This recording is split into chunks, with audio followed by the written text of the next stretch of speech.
Wandeer is back again with something guaranteed to make your life just a little bit easier. You thought they had everything covered with the instant classic Wandeer S10 and under?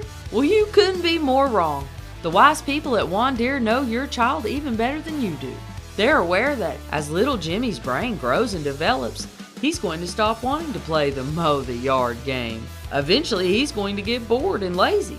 Luckily, the adult product engineers at Wandeer are experienced at outsmarting children of all ages. Trust us, we hired the majority of them away from Hasbro and Mattel. With that in mind, on sale now at all Wandeer locations is the amazing, brand new S11 and over all-yard ATV.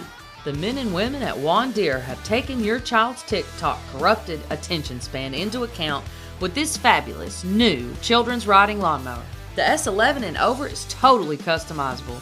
You can slap on some of the free Wandeer stickers that are included and have little Lance or Karen feeling like a big X Games star as they ride around the yard, naively doing good old dad's yard work for him for at least a couple more summers. This allows you to continue propping your feet up with your favorite cold beverage on Saturday and catching every minute of the game. Still equipped with all of the safety features that you've come to expect and rely on, Wandeer has broken the mold again with the S11 and over all-yard ATV. Just tell them, put away that homework for now, kids.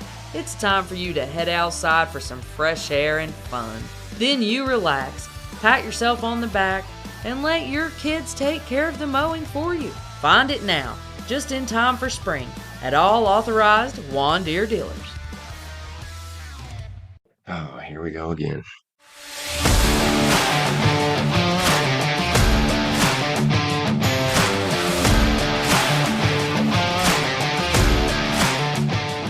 All right. Well, hey, everybody. Here we are again. It's just me today. No Dan. It's your digital daddy, singular. And we have another special guest from another faraway land. Joining me to kind of pick up the slack that I might let slide is Sam again. Say hey, Sam. Hey, good afternoon. And our guest today, he runs the Agegroup Multisport Podcast. He's from England, and his name is Richard. What's going on, Richard? Hey, how you doing? Oh, just swimmingly. We threw this together as a guest host thing last minute, so we are just winging it for the most part. I guess we'll go with just what I have down here, and it'll keep me from and all the way through. What about background info? What's your life been like up till now? Well, basically, I am 55. I've got 2 grown-up children, both boys, 26, 28, and 26-year-old Luke. He's an English teacher. And the 28-year-old Joe, he's a graphic designer. And I can say as a proud father of 2 fantastic kids, they've done very well for themselves. And I put that totally down to the mother. Can't go wrong there. Yeah, you win either way in that case. Absolutely. Nice bit of brownie points there. Yeah, for sure. So I've got a whole bunch of questions. We may get tired of asking them after a while. I've got some that I came up with. I've got some from my co-host who couldn't join us. And I've got a couple from, I actually am in a group chat. We run a D&D campaign. I asked some of them a couple questions. You know, each of these interviews is just essentially bringing on a dad from whatever walk of life. And we pretty much just talk about him, all about where they're from and what their interests. We do get into a little bit of the actual act of fatherhood and what have you. My co-host in particular wanted me to ask a couple questions that you may or may not have a memory of. We'll cross that bridge when we get there. So first off, I saw, and this is all from your Facebook. So if I'm, a little bit off on some of this, then blame that. But I see that you're from Louth, and I looked at a map, and I'm a Chelsea fan. So I wanted to see if there was a particular team, football team that area pulled for. And I saw a little bit of Leicester, a little bit of Nottingham Forest, but I saw that there's also a Louth Town team. I didn't know. Do you like football? Do you pull for a particular team? Yeah, I like football. I originally come from Middlesbrough, which is northeast England, but my favourite team is Manchester United. Oh, okay, right on. So, yeah. And I guess you're not very happy now at the moment being a Chelsea fan. No, it got so bad that I just kind of started watching the table, the records as opposed to the actual games because it was going to be a loss or a tie pretty much every time. I don't know if it's the new manager or what, or the new owner, who knows. We don't get a lot of Chelsea news around here unless you go look for it. So I haven't really been keeping up as much as I was last year and the year before. The fact that you aren't originally from Louth may make some of these questions a little bit uninteresting. We'll see how that goes. But I looked up some of the history, and there's just so much. It's not even possible to really go over it in one podcast. You have to be just tripping over old bones and old artifacts and whatnot. Along those similar lines, have you had any cool like paranormal experiences or anything like that, out on your runs or bikes or anything along those lines?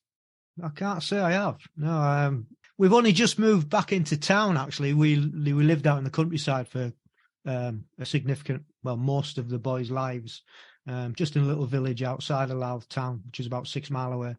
And we've only just recently moved into a really old house. But no, I can't say I've experienced any paranormal activity going on at all. So most of you, they could just die peacefully then, I guess. I guess. Okay, so kind of more toward the actual town itself. I don't know specifically how long you've lived in that general area, but I see that it's really done a lot to hold on to its historical identity. They've not let, a lot of these big corporations kind of come in and push out the more locally owned businesses, which I think is awesome. But I did have a couple questions about that. For one, our youth, I guess pretty much the world over, they typically seek more excitement, more, bigger cities. Is this a place that you have a lot of young people hanging around, or do they typically move away when they get old enough? I think it's probably, like most places, a bit of both. I think the town Louth itself, over the last 2 years, 3 years, it's getting bigger. They're building more and more houses. More estates are getting thrown up. And on the large corporations moving in, we've just actually got I think it was last month or the month before, McDonald's has just opened up. Not actually in the centre of town itself, outside of town on an industrial estate. So yeah, it is beginning to. We've also got Kentucky Fried Chicken and Costa's, and that. So it is starting to become a bit more, I guess, cosmopolitan, if you like, in that way. But the main centre of the market town itself has been kept quite traditional, which is good. You guys have like a lot of butchers and things along those lines, and we don't have anything like that where I live. Yeah, it's all just go to the grocery store. I saw that the only real, mainstream grocery store you have is, at least when I looked at this, was Aldi. So it's really cool that you have that sort of, localized economy. So moving on from the geography of the area, I had a couple of triathlon questions. I may or may not pronounce these names correctly. It's British and American English tends to differ sometimes, but I saw that Adrian Royal lives in or near Louth, and that he was a big time runner. Do you know him at all? Have you, gotten any cool tips from him? Not come across that guy. Okay. I don't even know if you'll know these names. They were notable people of that particular area or town. The other one that jumped out, just that was tied into your particular expertise, was Leonda Cave. Was apparently born there. She's a retired triathlete, like the only woman in the world to win the Ironman and the World Championship triathlon in 1 year. Okay, so that we're moving on from there. No interesting stuff there. No worries. And as far as triathlons, you typically, always run, bike, swim. Do you do your swimming in the ocean? Generally not in the ocean. I have done in the past, but the ocean around by us is absolutely disgusting with sewage. I guess it's most of the country isn't good. Probably up in Scotland, it's not so bad. Off the Orkney Islands and maybe down south, Devon, Cornwall, the water's pretty good. And off the coast of Wales, actually, it's not so bad there. But generally, it's just not. You just wouldn't. And especially where we are, we go into the Humber estuary, where all the shipping channels are, and it's filthy. You come out and you're black. It's that bad. Oh, that's terrible. Do you have something, Sam? Oh, I was agreeing with our guest here about the pollution in the area. I was going to ask about Wales and the coast of Wales, if there was any spots there that you preferred, but we'll just keep it kind of local to your area of Louth. What kind of sports complexes are in your area that you prefer to go to for your training or for your routines? Are there any available to you when you're there?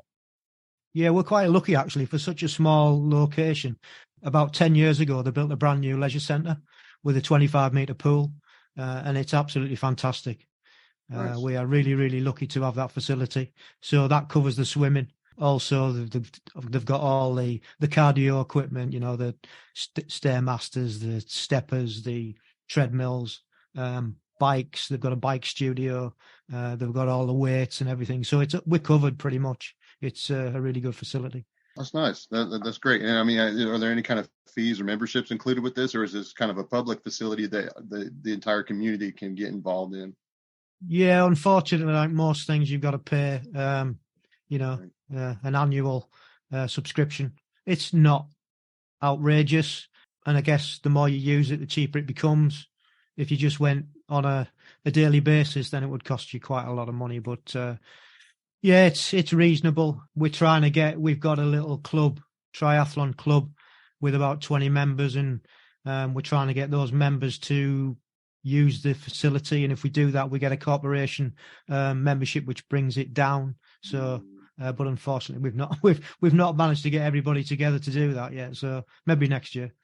All right. Well, maybe next year. I hope it works out for you and so forth. Do you ever collaborate with any other clubs in the regional area and come together and do like fundraisers or fun runs or events or something? I know you're northeast of London, I think. You're in, was it Lincolnshire County? Yeah. So that's the East Midlands region, I believe. That's right. Yeah. Okay. Yeah. I mean, it's quite a popular sport around our area. There's 1, 2, 3, 4, maybe 5 clubs within a small radius that usually meet at all the usual. There's quite a lot of events that get put on. So we usually see the same faces if we go to the local events, which is pretty cool. That's nice. I don't have any other questions right now. I'll turn it over to Corey if he wants to continue on with the triathlete. We'll just move on to as I have them written down.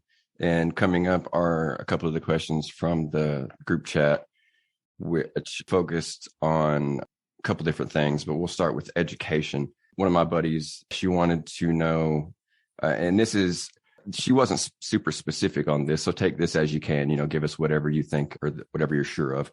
She wanted to know how school compares between there and here. As far as, I guess, she's a big Harry Potter fan, and I can only imagine she thinks that it's all sitting in class in a castle somewhere. That being said, I joke a little bit. I don't know either beyond TV. Is it really just the same, just classroom environment, hour-long classes, move on to the next, that type of thing? Yeah, I think mainly it's like that. We have state schools and we have private schools and we have grammar schools, which quite funny actually, because having 2 boys 2 years apart, in our area, there's a grammar school and it's King Edward's in Louth. And you've got to pass an exam to get in there. And the standard of education is supposed to be better. You get people trying to move into a certain area, postcode, to try and go to the school. That being said, my youngest son, he went to just a public school, which was about 4 miles along from where we used to live in the village. So one went to a grammar school, one went to a public school, and they came out with exactly the same grades. Wow. Different subjects, but exactly the same grades. What I would say was, from the grammar school, my son's got, I'm not even sure how to put it actually. It's more of a, how do you describe it without being offensive? It's because more wealthy people sort of go to that school, the kids go to that school. His language is different. He's just got a different outlook on life, if that makes sense, from a more, because we have, I don't, in America, do you have levels of different society? Do you have a class society, or do you have a classless society? Whereas we have a class society. We have the higher class, we have the middle class, we have the lower class. And I guess it's just those different classes. Primarily in my eldest sons who went to grammar, he mainly had a middle class environment, whereas my other son who went to the standard school, he had all classes, lower, middle, upper, it was varied. So I guess Yeah, but going back, that was a long-winded answer to your question. But going back to the question is, yeah, there's different types of schools, and also there's home-educated schools. And I heard you guys going on about home education, which was really quite interesting for me as a dad who both my kids went to school. I thought that conversation was really, really interesting, and you brought up some really valid points that I hadn't even heard of or thought about, to be honest. So we have that as well. So that actually was going to lead to my next question, considering we just went over that in a previous episode. Do you have a large percentage of the United Kingdom that homeschools, or is it, do you, in your opinion, consider that more of an American thing? I really don't know the answer to that question. I haven't really looked into it. Whether it's an American thing, I'm not sure either. I never used to think it was that valid, to be honest. I didn't really know myself growing up, and my boys growing up. I hadn't really heard about it. I've only really heard about it in the last few years since, and it stems back to the leisure centre that we go to. The homeschool kids go to the leisure centre on a Friday and use the facilities. So that's how I became aware of there was such a thing. So I guess maybe it is more of an American idea, but I think it's more and more valid, actually. Yeah, no doubt. With the current environment, it does become more and more of a decision that I think that people will be making one way or the other. Yeah. Okay, so that was good. That was interesting. And I'm glad that you got something out of that conversation. That was by far our longest podcast, but it's also one that, we both have a lot to think about. And our opinions may change, but I don't know. I think that we're pretty well set on a final opinion on that, barring some, radical improvement on things. The same person had a question about food regulations. I had no prior clue about this, but I guess the UK did have very strict, guidelines on what could be added to food as far as preservatives and whatnot. The fact that they are now transitioning away from the European Union may indicate that will be relaxed a little bit. But and this is an assumption on my part, but I assume that as a triathlete, you are someone who's hyper focused on what you take into your body. Do you have any thoughts or concerns about that at all? Or is it just not something you really have to worry about, being that you could virtually shop from a local distributor for everything that you get, based on where you live? Well, my first answer is I hope not. I hope they don't relax it. I hope it stays as tight as they are. In fact, I hope they make it tighter and they make it more stringent. Personally, I don't eat processed food. Pretty strict pescatarian diet.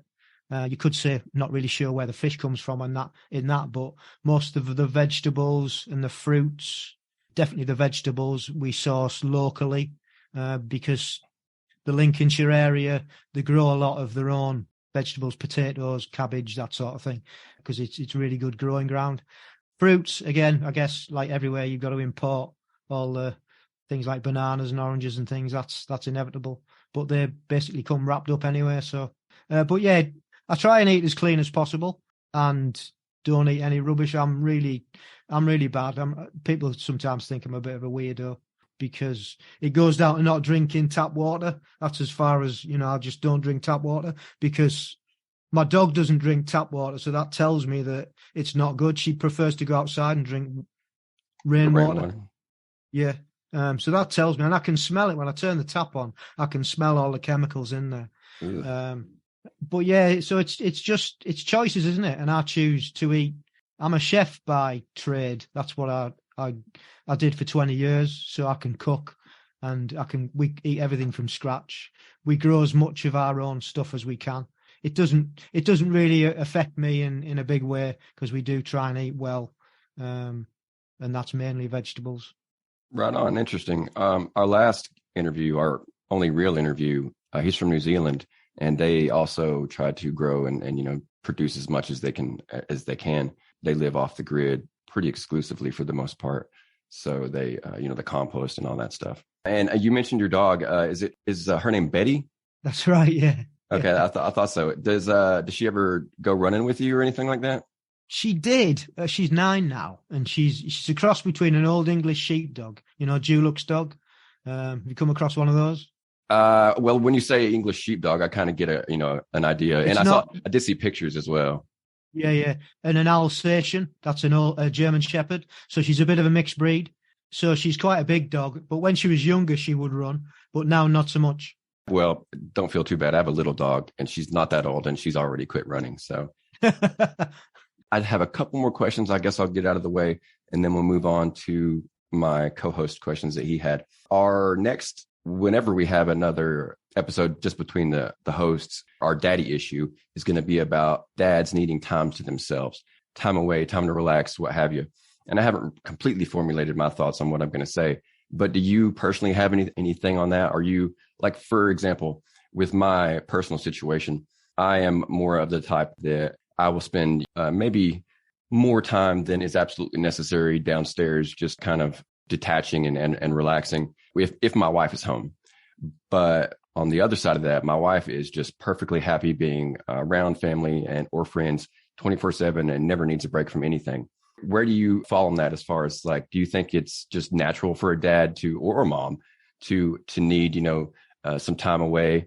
Or do you think that it's just as natural for someone to be completely happy, never being apart?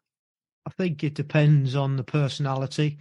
Personally, I needed, when the kids were growing up, I had my time, and it would usually be in the morning. I would go out for, usually weekends, I would go out for a bike ride, and it might be a couple of hours, and it'd be early in the morning before the kids sort of like surfaced. So that was one session. And then I used to do Aikido, which is a martial art, on a Tuesday and a Friday evening for an hour. And again, that was my time away. But my circumstances were, my wife worked away a lot. She worked for an American company, Kimberly-Clark, and she traveled all around the world. So for a period of time, I was actually bringing the kids up myself. So obviously there's no release. You're just there all the time. Yeah, it's just you. Congratulations on that too. Like, I don't know how single parents, even temporarily single parents, do it. It's just beyond me. Yeah. I mean, it was a period of maybe a couple of years. I was working at one point while I was trying to do it, and she was being asked to do more and more stuff and be away longer and longer. And in the end, I just said, look, you can't be away, and I can't hold down. I was a lecturer at college. I can't do both. I can do one or the other. I can't manage. So in the end, I quit my job and become a house husband for about 18 months. Yeah. And yeah, it was good. I enjoyed it, but I enjoyed having two boys. It was challenges, but yeah, I really enjoyed being a dad. Still do. Yeah. I mean, you'll be a dad until you pass away, for sure. Yeah. I had one question. We're going to get into your podcast and everything about that kind of toward the end. I did have one multi-sport question podcast, though, before I get to my co-host's questions. In America, anyway, Bo Jackson was one of the greatest two-sport athletes of all time. I don't know how he has translated over into other countries, but assuming you've heard of him, and going off of the assumption that you have, where would you rank him on a more global, we'll say top 5? You don't have to fill in the other 4, but just where would you rank him on, global athletes? I haven't heard of him. Okay. And that's fine. That's totally fine. Because, what sports did he do? He played for the Oakland Raiders in the National Football League, and he played for, I want to say, the Kansas City Royals in the Major League Baseball. And I'm not super surprised that you, because those are very, certainly at the time, very American centric sports. But that's totally fine. That's actually, I only threw that in there because I felt awkward not having at least one question about multi-sport athletes or, something of that nature. Okay. So real quickly, run through these. He had one that I just really didn't understand, what he meant. He just sent me this as a list. But do you remember anything about your sons going through a picky eating phase? And if you do you remember anything that you did to kind of ease them out of it, or anything you did to deal with it? Because we are both currently, in the midst of that. Yes, I do. It was my eldest son would eat anything, absolutely anything. You put it in front of him and he'd eat it. A younger son, he was such a fussy eater, we just let him deal with it. Just if he ate it, he ate it. If he didn't eat it, we didn't make a big deal of it. It's not really worth it in the long run. Having the battles and trying to get them to, it's just not. It isn't a big deal unless it's affecting the health. Yeah, that's where we stand for the most part. One thing that we will have to endure at least 3 or 4 times a week is that we will make him dinner. We will make dinner for all of us, give him whatever of it, and then he just won't eat it. When you dealt with that, did you just say, okay, well, assuming they could talk or assuming you had the option, did you just make them something else? Did you ask them what they wanted and then make that? Or did you just, let them eat what they wanted of it? And then, or what was your method for that? Yeah, pretty much. I mean, the thing that stands out was broccoli, or green veg as a whole, or veg as a whole, really. And it was just, we'd all sit down like you guys at a table together. That was the one thing that we always did. We always had the same meal. And, if he ate it, he ate it. And if he didn't, then he didn't. He ate what he wanted to off the plate. And so we are basically probably kind of on the right track by not worrying about it too much, just letting them kind of struggle through it on their own. Yeah, I think the funny thing is now he's a vegan. That's weird. Okay. Yeah. So that, that tells you everything you need to know, doesn't it, really? Yeah, I guess it does. All right. So this next question is, he meant it in kind of a joking manner, but every time you see any kind of show or movie about England, it's raining. Inevitably, it's raining. So he wanted to know, does it really, because I looked it up online, where does it rain the most? And it's not England. I think it's Seattle. But that being said, does it rain there, every day? Does it rain there every week? This winter, it feels like it's rained a whole lot. Yeah. We're now, we're in a nice, we've got 18, 19 degrees. We've got sunshine this weekend. But it's just also been cold as well. It's not been very good. But yeah, we get a lot of rain, and it gives us our green and pleasant land. That's what it does. Yeah. And is that, I haven't looked into, but is it more rain than snow? Is that why you get so much rain, because it just doesn't snow that often? Yeah, I think so. We don't really get that much snow being on the coast as well, but we get the odd downpour every maybe 2 or 3 years, but nothing like you guys over there. And I wouldn't want that. I'd rather have rain, to be honest. Yeah, where I live specifically in Tennessee, we don't get a lot of snow, but when we do, it can drop pretty heavily. Yeah. But with global warming, I'm sure we'll all be getting a lot sunnier weather soon. So he has this one question. He has a couple that he likes to ask or plans to ask all of our guests. One of them is, how did the pandemic impact your family? America was, at least as far as I know, probably one of the loosest as far as restrictions, but most other countries actually did take it seriously. How did that affect you guys? Were you, with your very local diet, was that a problem for you at all? Were you still able to get everything you needed to eat? Yeah, I mean, it did have an impact locally and also within the family.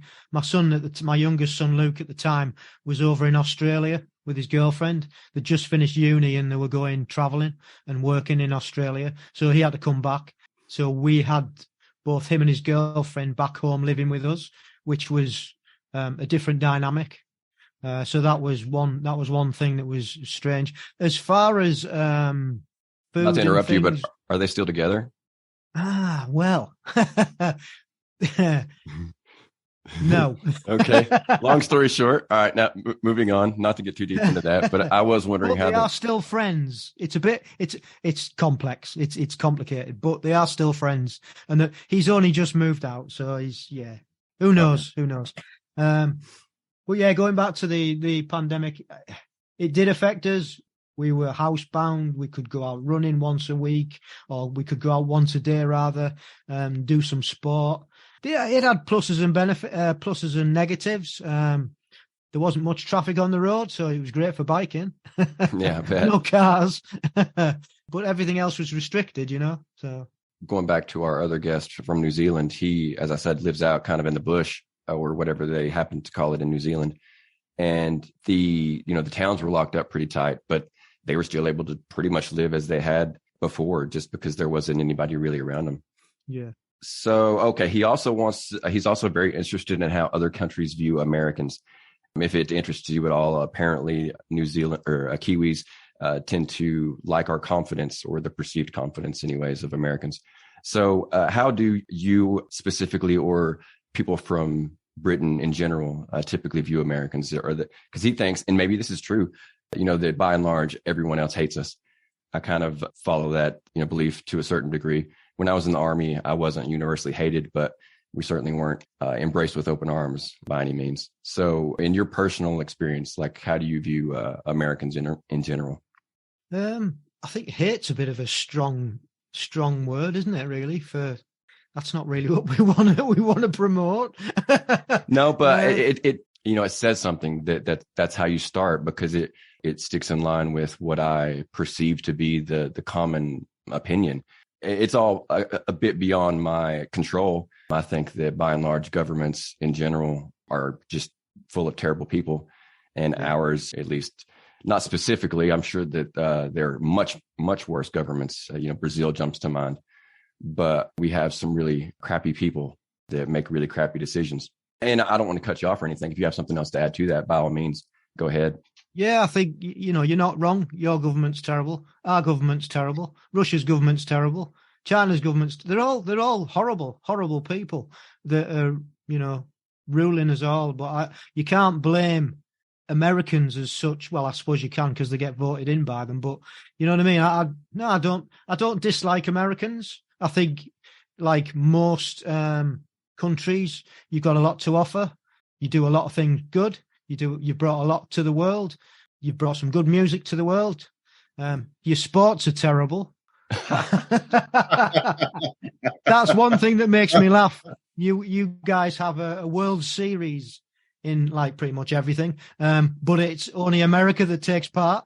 Yeah, that is that's weird that you say that. That never ever occurred to me until just now. That it's called the World Series, but all the teams are from around here. That's always made me laugh, And I think that statement pretty much sums Americans up. A lot of Americans, we feel that there's nothing outside of America, because you're such a big country. It's like, that's it. That's all there is. Yeah, we are definitely very self-centered. And at least part of that is because I think America specifically, when we make maps, we intentionally draw America to be bigger than other countries. So it just, it reinforces the opinion that we are the end all be all. Yeah. I think the other funny thing about that is that you're all immigrants. Yeah. We think that like we were the first ones here, but what we did was just kill the first ones here or enslave them all.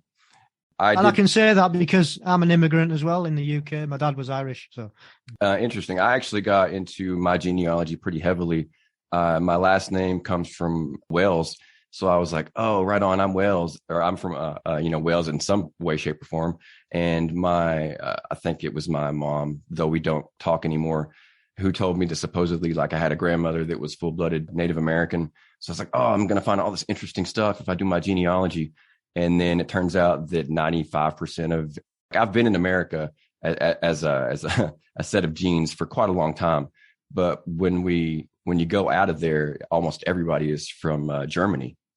And I have I've never had any desire to really visit Germany. There's never been anything about it that interested me. I was like, oh yeah, England is like, that's where you need to go. Surely I've got somebody from England. And I did have a connection to, the name escapes me. The most famous conqueror, 1066. William. Yes. I am descended from him. So that was very cool.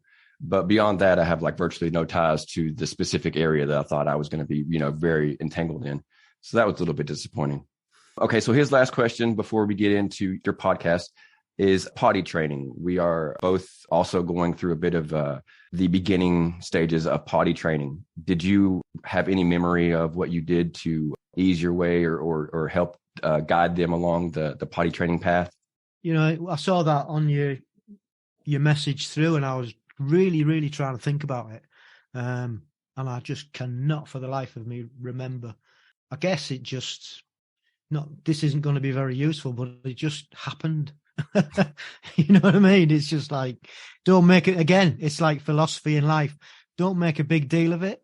I guess when they do it, praise them, big them up, but I guess there's loads of tips online, isn't there, that you can, Google, and they'll give you hundreds and thousands of tips that you could follow. And yeah, but from my personal experience, I just can't remember. It's too long ago. I'm too old. Actually, sorry. I did mention to him, I was like, I don't know if he's going to remember any of this stuff, because his kids are at least in their 20s, maybe their 30s. Yeah. Nearly. Yeah, nearly. So that does bring us up to maybe the most important part of the podcast, and that is your specific podcast. And I just wanted to give you this opportunity to, talk about it, explain it to anybody. We have, it's hard to know, an exact number of listeners, but we have some, and it might be that they are interested in that sort of thing. So go ahead and give us basically your promotion, and, let us know what you do, what you talk about. Yeah, basically my podcast started, you were talking about lockdown. It started in lockdown, and I guess quite a few podcasts started in lockdown. And I listen to a lot of podcasts. I'm a gardener now, and when I'm cutting grass and trimming and stuff, I listen to podcasts, listen to a lot of podcasts, listen to a lot of triathlon podcasts, and they mainly have professionals on, the elite sports people on there, or coaches or physios, and there wasn't really anything for the age group triathlete. And what I mean by that is, within the world of multisport, there is a level where the average Joe can go and represent his country. So he's not an elite athlete, and he can be from age 18 to over 80. So I decided to make this podcast so we could get these guys and girls on and let them share their story of how they got into multisport, how they started off as kids, what they did as kids, sporting wise, and how they evolved into getting into multisport, which I don't know if you guys know much about multisport. It's basically any sport that's got more than one discipline to it. So we've got aquathon, which is a run and a bike, run and a swim. We've got aquabike, which is a swim and a bike. We've got duathlon, which is a run, a bike, and a run. And we've got triathlon, which is the most popular, which is a swim, a bike, and a run. Do you do all of them? I don't. I do duathlons and triathlons. So yeah, that's where it. I mean, I've never done a podcast before. Didn't know how to put one together. Didn't know what was. Well, you guys laughing at that, but that's you've been there. I know exactly how it is. You're just starting from scratch. Right. I had loads of time. I wasn't working in the pandemic. I had loads of time on my hands. I said to my son, who's a graphic designer and he's into his computers and stuff, I said, I've got this idea. What do you think? And he said, yeah, it's a good idea. Go for it. So over, as you know, you just try and work out what to do, how to set it up, and it became a thing. It was a thing. I've made a thing. I've created something. It's crazy, yeah. And it's a living, breathing thing, and it's like you're speaking to people who've got the same interests as you, that have achieved this great thing about wearing, in our case, a British triathlon suit with our name on it, and we go and race all over the world against other people in our age group. So the age groups, they start off at 18, and it's every 5 years. So in my age group now, I'm 55 to 59. That's my age group. So I race everybody in my age group in world or in European competition, and everybody else in their age group do the same. And yeah, it's just such a wonderful thing. And the other great thing about it is that I would say it's probably the only sport where you can actually race on the same track or course as the elites do. So in 2018, I went to Australia, the Gold Coast, and it was the World Triathlon Final, short course, so Olympic distance, which means it's not Ironman or 70.3. It's shorter course. It's the one that the Brownlees do. Have you heard of Ali Brownlee and Johnny Brownlee? No. Brothers from Leeds? No, I haven't. Anybody into triathlon, they'll probably know who those guys are. So basically, I'll go through what the different distances are. You've got your sprint distance, which is basically a 750-meter swim if you're doing triathlon. And then you've got a 20-kilometer bike, or a 12-mile bike in your case, and then a 5K run, 3K run. And then these distances just double up. So the Olympic distance is twice that. And then the 70.3 is twice that. And the Ironman is twice that. What was the swimming again? What was the swimming distance again? For the sprint? No, yes, for the sprint, yes. Sprint, if it's open water, which means, it's where you're wearing a wetsuit and everything else, it's 750 meters. Okay. Wow. Well, if that's a pool-based swim, it's 400 meters. Okay. So that, I guess that's where I've been into it since about 2010, quite a long time now. So I raced all over the world, and it was just good to give people the opportunity to share the stories, and it seems to have taken off. I get, frequent requests for people to come on and do it. And I think it's nice because not only are you having a conversation and they're leaving a legacy for their family to go back in years to come. And I've thought about this quite a lot, for them to go back in years to come when they're dead and gone. This is what granddad did. This is what great granddad or grandma did. You know what I mean? Listen to their story, because it'll still be here, won't it? It'll still be on the internet, you would hope. Yeah. So I think that's the other nice thing about it. I'm pretty sure as long as you don't personally take it down, that they'll always be able to go back. And it does tie into that, the everyman aspect of your podcast, where little Billy, he may not be able to turn on ESPN and hear about grandpa, but he can turn on your podcast, and hear his voice and hear him talk about everything that he said that day. If they have nothing else, they'll always be able to have that. Yeah. Because, your podcasts theoretically will last longer than some of these people. And so it may be, all that they have at one point. And I do like like I said, the everyman aspect, because, I can go to Spotify right now and type in triathlon, and it's going to give me 4 really popular ones that only have Olympians on there, but they've already got to where they are there, and half of them have forgotten the work that it took. So if I want to hear about certain things, sometimes I want to hear about the people that are either just getting into it, that are at least still experiencing some of the hurdles and setbacks that I would, if I were to, to jump into something like that. So it really does feel a niche that you would never be able to fill if you were a TV show or something along those lines, because there's just nowhere else that you could go to get that sort of content. And I applaud you for doing the work to get that out there, because like you said, it's not easy. We have to learn about editing, and you have to buy half this stuff. And I don't know about you, but I'm not making any money and don't plan to, for the most part. Yeah, it's not. You if you go into this for those reasons, then unless you're Rich Roll or Joe Joe Rogan. Yeah, sorry, his last name escaped me. Then you ain't making no money. Yeah, basically you have to already be rich and wealthy and successful, or at least really popular, to get into podcasting and then make more money doing it. We are really we started this because we felt that there was just a glaring lack of resources for dads, whereas a mother could turn anywhere and find help, in one way or another. And there are resources for dads.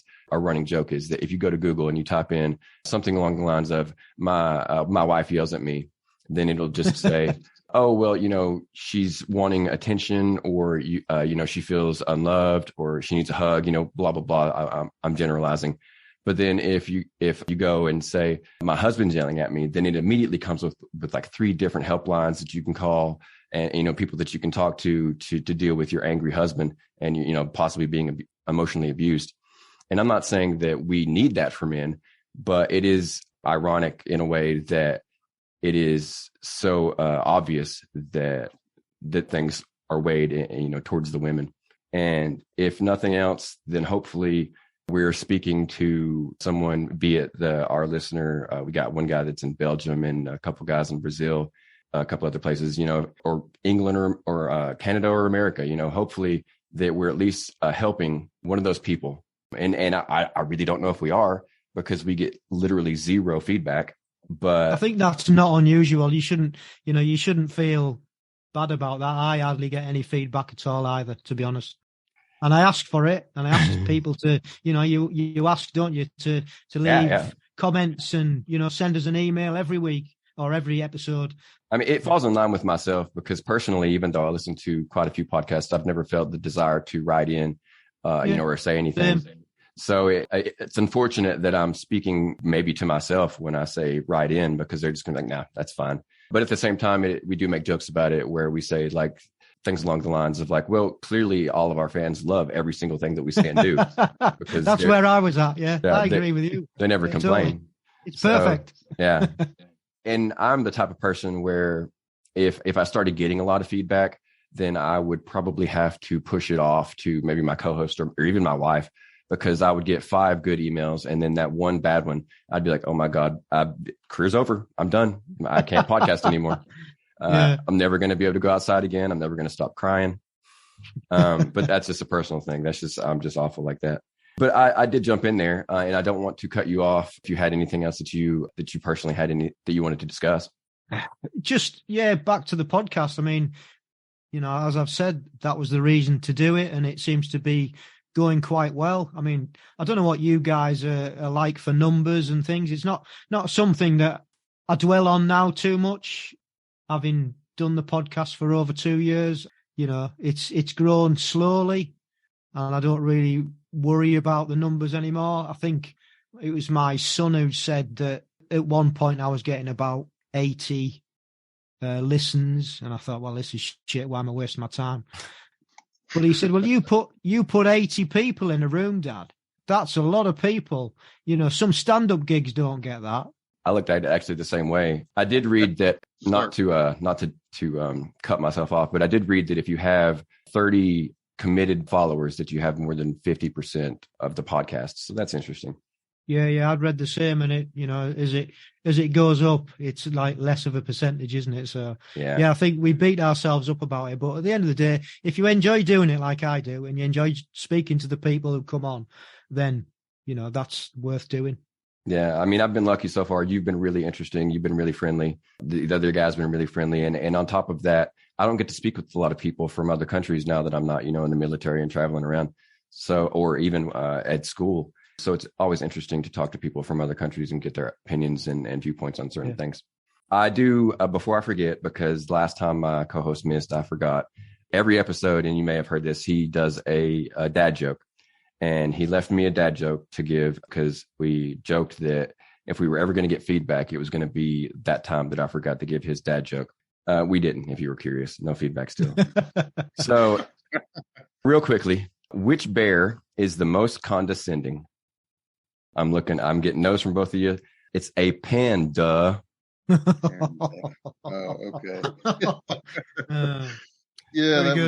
So that's our dad joke for the episode. And once again, I'm always super nervous when these start out. I'm like, control your breathing, 1, 2, 3, 4, 1, 2, 3, 4, and then I get into it and I'm like, oh, this is so much fun. So yeah, beyond that, Sam, did you have anything you want to say? No, I just had a few questions about the triathlete, your triathlon history, and how many competitions have you competed in to date? You know what? I've never really totted them up, but I've been doing it for 10 years. Yeah, about 10 years now. So I really don't know. Okay. Do you have any favorite competitions that stand out to you? We had, I think I mentioned the one in Australia, at the Gold Coast. That was memorable. We had 3 weeks out there, myself and my wife, and we had a holiday as well, which we try and do when we go to international competition. We try and have a holiday wherever the location is. But I think another memorable one is we've just been over to Italy in March, end of March, and it was a duathlon competition, a European, in Venice. Well, just outside of Venice, about 50 clicks away. And there was 4 of us competing, and it was the first time that my wife had competed for GB as well, so that made it really extra special.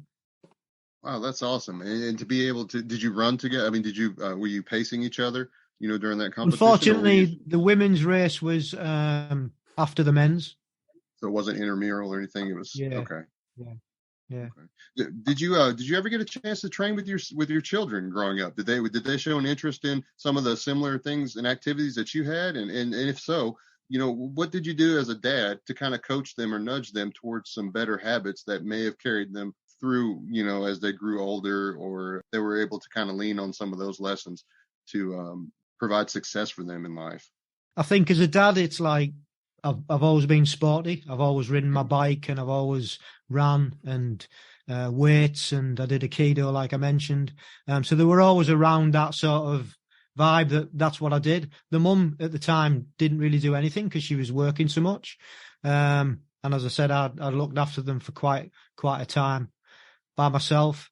My youngest son was into soccer, as you would call it, and that's pretty much all he did growing up. But again, there was that Man United affiliation. He used to watch football with me all the time, and he got into soccer when he was 6, and he played it right the way through till he was 18. And then he got into triathlon.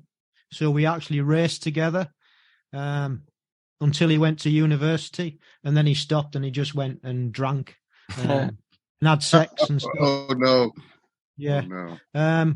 My eldest son, he was not really into football or soccer, as you'd say, but he was into skateboarding and snowboarding. So we had snowboarding holidays and things. Hey, all right. And then when he got I think he was 12, and he started coming to Aikido with me. So we went and did that for a few years again no, he must have been older than 12. And then he stopped when he went to university.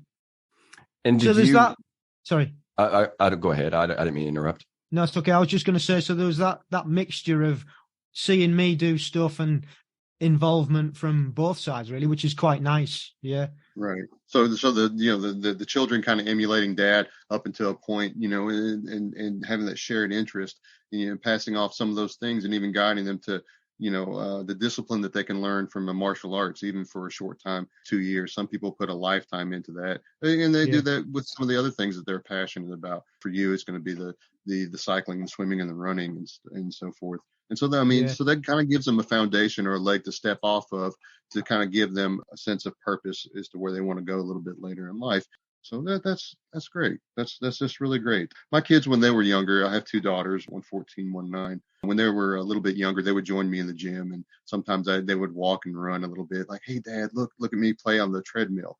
Look at me pick up this 10-pound dumbbell. Oh, it was super cute at the time. Since they've matured, they've kind of steered away a little bit from the fitness thing. My youngest daughter will still accompany me to the gym from time to time. We have some shared moments outside, and we'll go out and do canoeing and some outdoor activities together.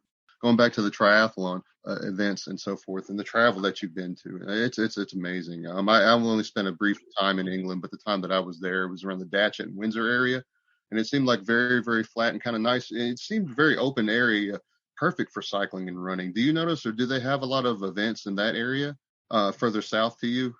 Yeah, I believe there's a lot down in. There's a major triathlon down in London itself, the centre of London. But yeah, I think all over the country, to be honest, they have triathlons everywhere. I mean, it's got, I think since the Olympics in 2012, when I mentioned those 2 brothers, the Brownlee brothers, one won a gold medal, and the other one won bronze. And it just took off. It just absolutely took off. And the one never let the other forget it ever again. Yeah, the older one, yeah, he was a different breed. He was a different animal. He would win at all costs, and his brother could never get to him.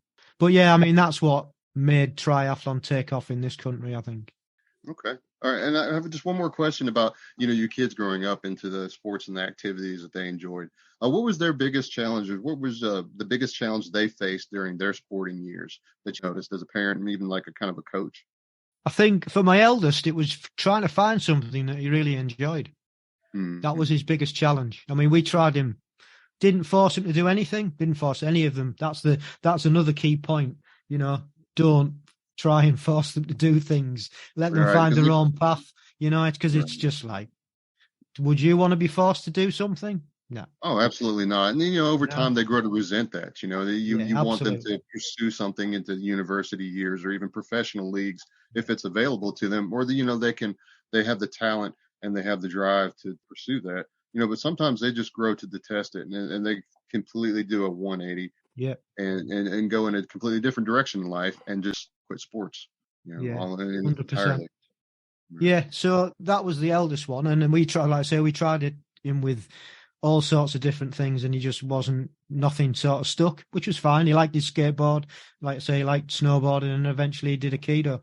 The youngest one, soccer mad rather, and I think his biggest, I don't even, it's not a negative. Well, yeah, I guess it is a negative. He wasn't a very good loser. Which in a team sport, it's a bit difficult. Right. He just wanted to win, not just at sport, at everything. He wanted to win. And he was ultra and still is quite competitive. And that's the other thing between the two boys. Joe, the eldest one, so laid back, doesn't give a shit, not competitive at all. The youngest one, uber competitive. And it used to be really funny watching them because the younger one would always try and be competitive against his older brother, who just wasn't competitive at all. So it was funny. Right. That's awesome. That's great. One final question, I think, for me right now. What is your favorite post competition meal? You mentioned earlier that you're a professionally trained chef. Is that correct? Like what's your favorite post comp meal? If it's early in the morning, it's porridge. Porridge. Okay. Can you, for the listeners out there that aren't familiar with porridge, what does that consist of? Well, you guys eat grits, yeah? Grits, right. oatmeal. Right. Yeah. Okay. Yeah. So porridge is a similar sort of thing. It's oatmeal, it's oats. And basically we boil it with milk, and you can put all sorts of fruit and stuff in it, and, honey or whatever.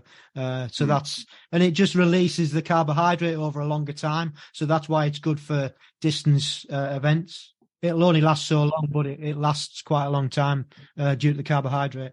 And a meal beforehand, so if it was the night before, it would be something pasta related, probably linguine with some lemon juice and olive oil and chili, and not too much chili because you don't want an upset stomach, and maybe some seafood in there or some fish for the protein, but mainly carbohydrate, just to, again, give you that base for the events that you're going to be doing the next day. Do you take any supplements? Yeah, I take vitamin D, vitamin B. I do pea protein shakes with frozen fruit and omega-3 and glucosamine, which is good for the joints and things. I actually need to start taking the glucosamine myself. Yeah. Pea protein is an acquired taste, by the way. If you got soy. Yeah, that's why I put frozen fruit in it. Right. This is not for everybody. And the glucosamine thing is a wonderful addition to add to like your daily regimen. MSN is another addition that you can get that's already prepackaged in a nice little capsule or a tablet you can get over the counter. Let's see, what's some other ones? You said the omega-3 ones. Vitamin D3 and calcium go hand in hand together. And like I said, as you get a little older, you want to try to keep your bone density up, and having that high impact training that, you're experiencing by the running and so forth. It kind of helps to do that, but you kind of got to balance it out between risk and benefit, I think, once you reach a certain age. But you kind of just tailor that down, and you train to what your body can allow you to do, because as you get a little older, we start to experience limitations. So I haven't been able to. We gotta get adjusted to. You like it or not. I heard something over here. 100%. Yeah. I haven't worked out all week. It's terrible. Yeah, I mean, strength training for getting older, it's a must. I was listening to one podcast the other day, and they're saying most people die from falling over. Work that one out. Yeah, old age pensioners, old people, they die from falling over. I mean, it makes me wonder if they include falling over and then dying like from complications of that later on, because my grandma fell a couple years ago, and she is still experiencing problems and contribute to any number of things going forward. Oh, absolutely. You could fall and hit your head, striking yourself, and end up having a brain bleed. You could have another different kind of an occlusion and end up having a stroke. There's many different things. You break something in your cervical spine. There's many different things that can be lethal at a certain age when you simply just fall. Yeah, Sam's a paramedic, so he knows all about falling and hurting themselves. That would explain your knowledge, sir. He's had his fill of people falling down and not being able to get back up. Oh, I'm telling you. We joke at work sometimes and like to say that each shift has a theme. whether it be, oh, my chest hurts, or I've fallen and I can't get up type calls, or, I'm a diabetic and my blood sugar is low or too high or mismanaged, stuff like that. So we joke about, like, at the end of the shift what the theme was for the day. And falling down, we like to call it fall down, go boom. That sometimes based on where you're at in the community, if there's a large geriatric contingency or disabled contingency, or it may just be that kind of Murphy's Law kind of day, you end up making a lot of calls to people that have fell down and just need help. So, but I think that podcast idea that you have is really awesome, and just having like a grassroots kind of direction and approach to that, where you just speak to the lay people, the folks that aren't professionals or haven't been doing it for 20 years, and you can talk to them on a level that they understand and reach out to a lot of other people. And having that podcast, it networks. I've done some similar things and some similar experiments with Instagram, and doing like fitness and gym routines, and I would post some workouts and just things to share, and meeting other people from different areas, different cultures, and even different countries expands your knowledge base, and what you can tap from as far as like what exercise works under these conditions, or what exercise would you recommend for this particular kind of result that I'm looking for. And I think, like I said, it's a great way to connect with people on the level that you have that shared interest with. Yeah, 100%. I'll tell you a funny story. When we were over in Italy at this duathlon, I got stopped by so many age group athletes who'd either been on the podcast or listened to the podcast. And it was almost people, I was almost like a celebrity. People were wanting photographs with me, and my wife just couldn't understand it because she's never listened to one of my podcasts. Mine really? Have anything. Yeah. Wow. Yeah. She, in fact, we did a little, because there was 4 of us qualified to go to Italy, we all raced. We did a little, after we'd finished the race and we sat down having a meal, I did a little recording to ask everybody how it, and I put that on the beginning of one of the podcasts to say, well, we've been racing, blah, blah, blah. These are the guys I was racing with, my friends in my club, and this is their thoughts on the race, because I thought it would be nice for people to experience.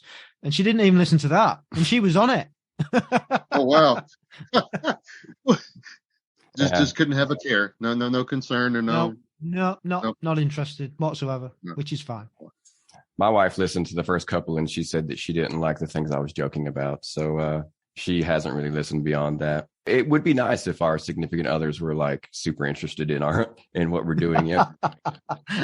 But we've taken up, I don't know, at least half an hour more of your time than I expected. I go into these expecting the guests to hate me and my sense of humor and everything that I have to say. So when we end up clicking a little bit and talking for a while, it always surprises me. But that being said, unless anybody else has anything else to add, I guess I will let you go. No, it's been an absolute pleasure. Thank you guys for having me on the podcast. Best of luck with it. Give yourself a bit of a pat on the back for doing it, and don't beat yourself up about your shortcomings as a dad, because we all have them. We're only human. Nobody teaches you how to be a parent. You just evolve and you learn with your kids and you grow with your kids, and before you know it, they've gone, but they still need your help. So it's true. They'll always need you. They will. Yeah, you got that right. All right, then. Well, from the Agegroup Multisport Podcast and your 2 dads, we will check you later. See you next time. See ya.